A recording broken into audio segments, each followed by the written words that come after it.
My name is Elaine, and at 55, I find myself in the sterile quietude of a hospital room, the IV drip a constant reminder of the battle I'm facing, cancer. The cold touch of the sheets is a stark contrast to the warmth I used to feel at home, now a distant memory. 15 years have lapsed since I walked down the aisle to George, a widower with a bright-eyed daughter, Mia.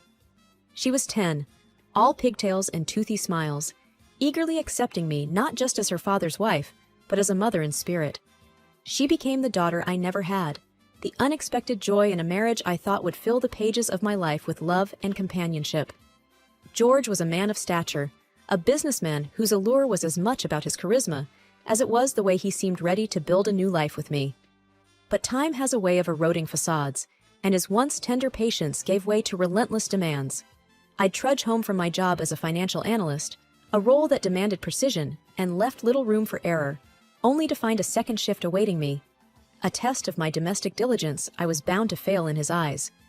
I remember his exacting standards, the way he'd scrutinize the dinner table. "Elaine, is this the best you could do?" he'd ask, barely looking at the carefully prepared dishes before him. His words were like weights, each one piling on until I felt I could barely stand. Yet I continued to cook, clean, and care for him, even when my body screamed for rest. My parents, God bless them, would often tell me, "Elaine, you need to take care of yourself too." But their advice would fall on deaf ears. I was too caught up in the cycle of appeasement. It's during one of these silent meals that my cell phone vibrates, startling me from my thoughts. It's Mia. Her voice is a balm to my tired spirit. "Mom, how are you holding up?" I try to sound stronger than I feel. "I'm hanging in there, sweetie. How are you?" She's silent for a beat too long, and I know she's carrying a weight too heavy for her young shoulders. "I'm worried about you, Mom. Dad, he doesn't seem to care." Her words are a punch to the gut, but not unexpected. George's absence in these sterile white walls has been as loud as the blips on the monitors beside me. "Mia, love, I know. It's okay. We have each other," I say, the words tasting like a mix of sadness and resolve.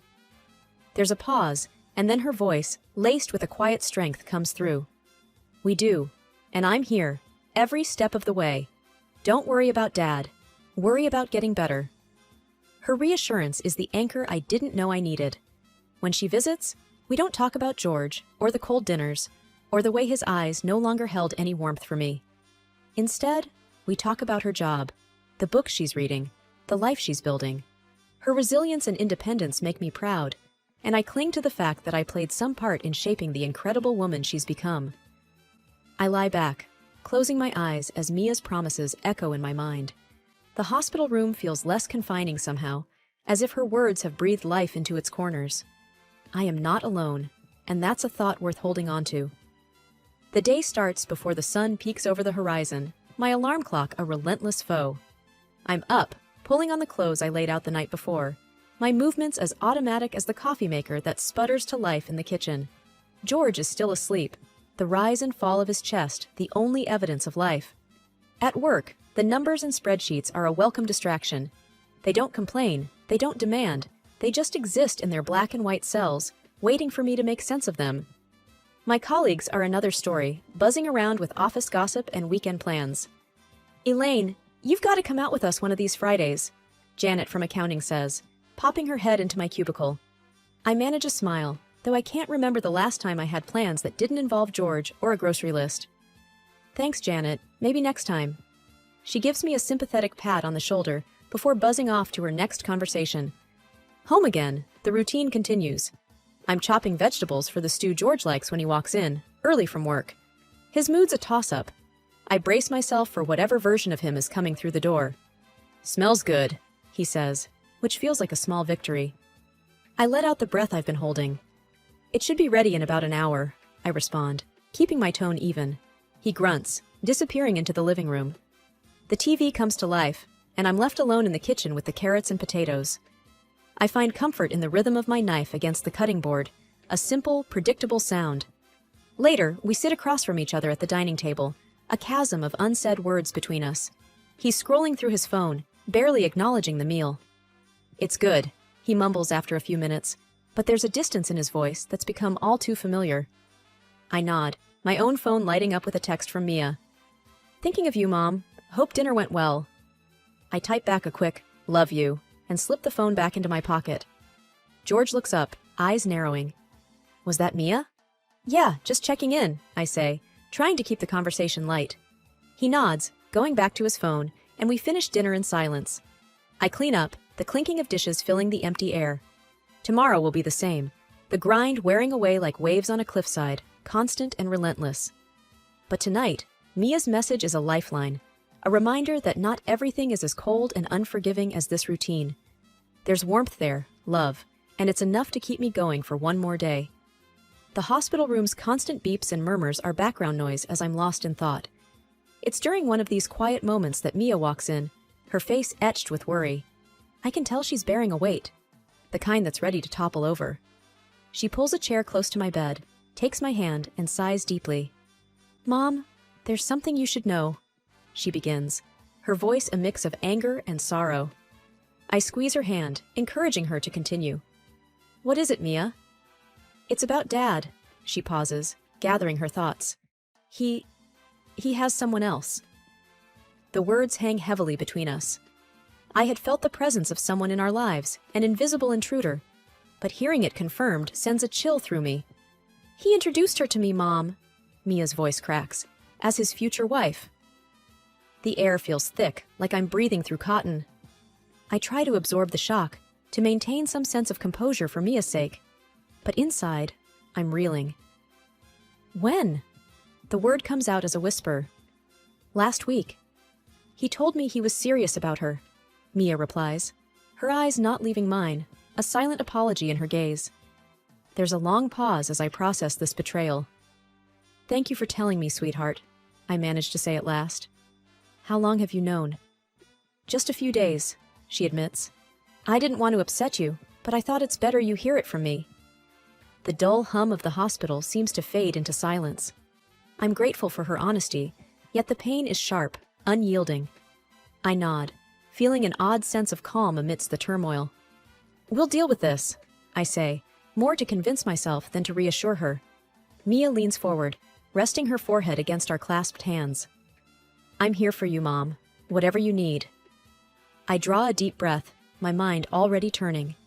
My husband's betrayal is a deep cut, but I won't let it be the end of my story. There's a plan forming, a way out of the mess he's made. And in this sterile hospital room, with my stepdaughter by my side, I feel the first stirrings of a future where I am no longer in the shadows of a loveless marriage. I will rise from this, with a cunning that's been honed by years of quiet observation. George may have underestimated me, but he'll soon learn that's his mistake. I look at Mia, her strength becoming my own. Let's start planning, I say, and there's a new determination in my voice. Our bond, unbroken by the lies that surround us, is the foundation we'll build upon. And as Mia smiles, a small, fierce smile, I know we'll win this battle together. The next day, Mia arrives with her laptop tucked under her arm and a look in her eyes that says she means business. She pulls up a chair next to my hospital bed, opens her laptop, and looks straight at me. Okay, Mom, let's talk strategy, she says with a determined nod. I can't help but smile at her spirit.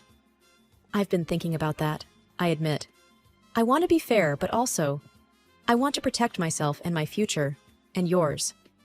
Mia nods, her fingers poised over the keyboard. First things first, we should get a lawyer, someone who can help us navigate the divorce smoothly. I agree. Yes, a lawyer, and we'll need to gather all the financial documents. I've got most of them at home in the safe. We can go through them together, Mia offers. What about the house and the rest of the assets? I've been doing some math, I start, feeling the edge of the bed with my fingers. The house. I think I'll let him have it. Mia frowns, surprised. Really? Are you sure? I nod firmly. I want a fresh start, somewhere new, without the memories. Plus, I've got something he doesn't know about. Her eyebrows raise in curiosity. What's that? The investment account, I say. The one my father helped me set up. It's in his name, technically, but it's mine. There's quite a bit of money there, enough for a new place and a comfortable life. Mia's eyes widen. He doesn't know about that? No, and he won't, I state. That money was from before we married. It's separate, and I want to keep it that way. Mia types away, probably making notes. Got it. We keep that account quiet. We should also think about alimony or any spousal support. I shake my head. I don't want his money, but I won't say no if it's offered. It could be useful. Okay, Mia says. And after the legal stuff is sorted? That's when I start my new life, I say, looking out the window. I want to travel, see places I've always dreamed of. When I'm well, of course. Mia reaches out and squeezes my hand. You'll get well, Mom, and I'll be right there with you wherever you go.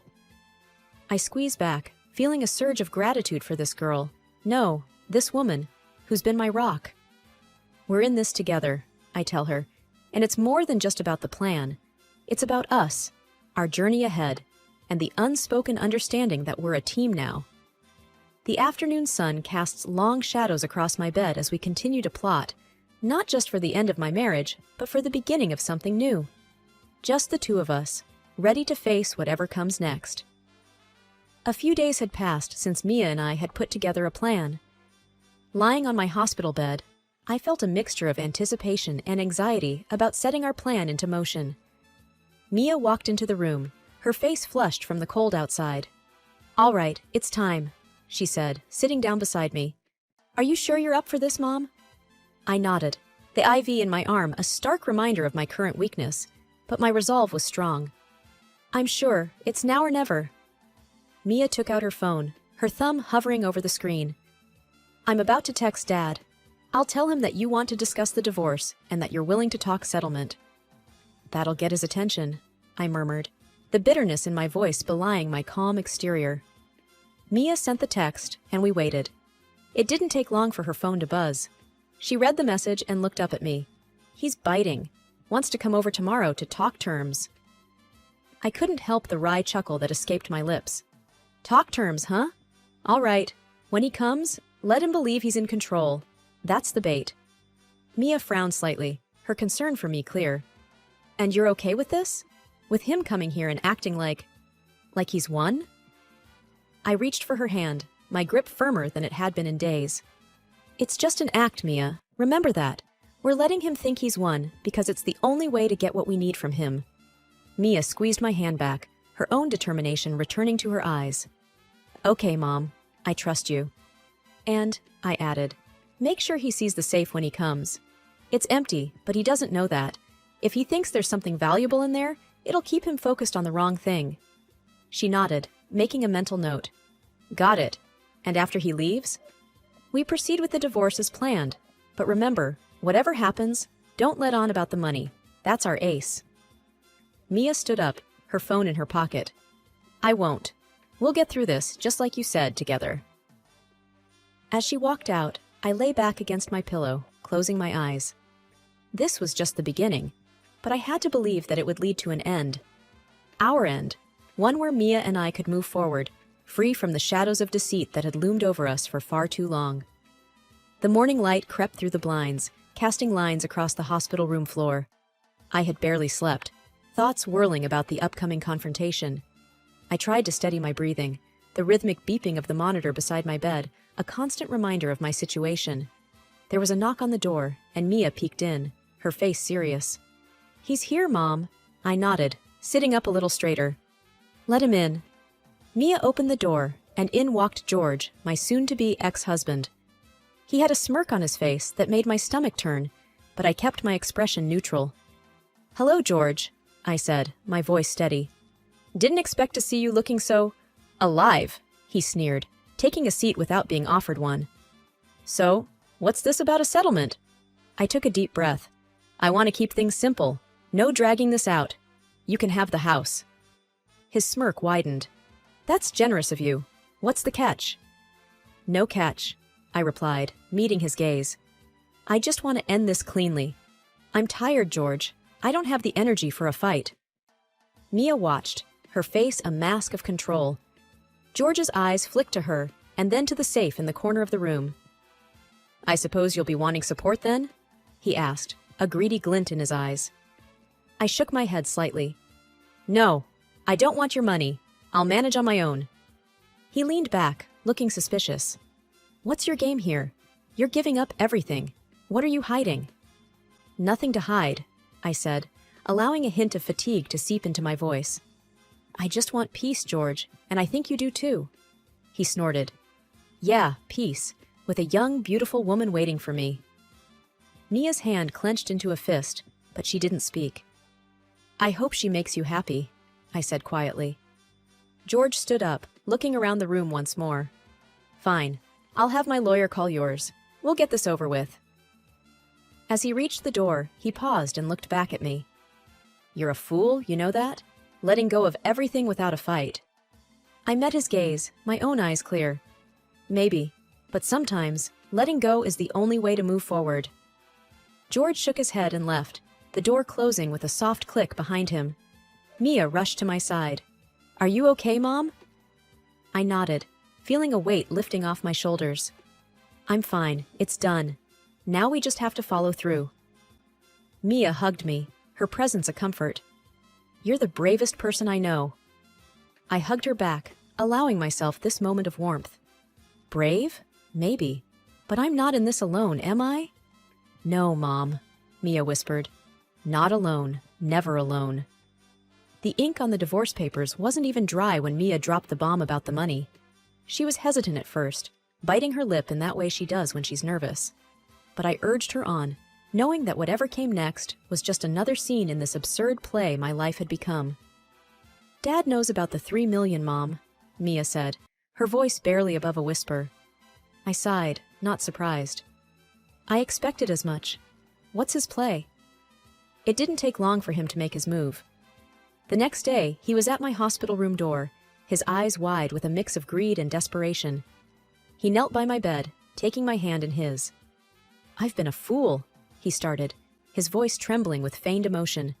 Please, let's put all this behind us and start over. I looked at him, really looked at him, and I felt nothing. It was liberating. I couldn't help but laugh, a genuine, deep laugh that I hadn't felt in years. Start over? I said, pulling my hand away. There's nothing to start, George. It's done. His face turned an ugly shade of red, the mask slipping. You think you can mock me? He hissed. I'll take you to court. I'll take every penny of that money. That money, I said calmly, almost enjoying this, is safely out of your reach. It's in my father's name. There's not a thing you can do about it. His eyes bulged and he spluttered, his anger a living thing between us. But before he could form words, security was at the door, alerted by the commotion. They didn't even need to speak. Their presence was enough. George's outburst was his final act, his curtain call. As they escorted him out, his shouts echoed down the hall, a pitiful sound that faded with each step. I leaned back against my pillows, a sense of peace settling over me.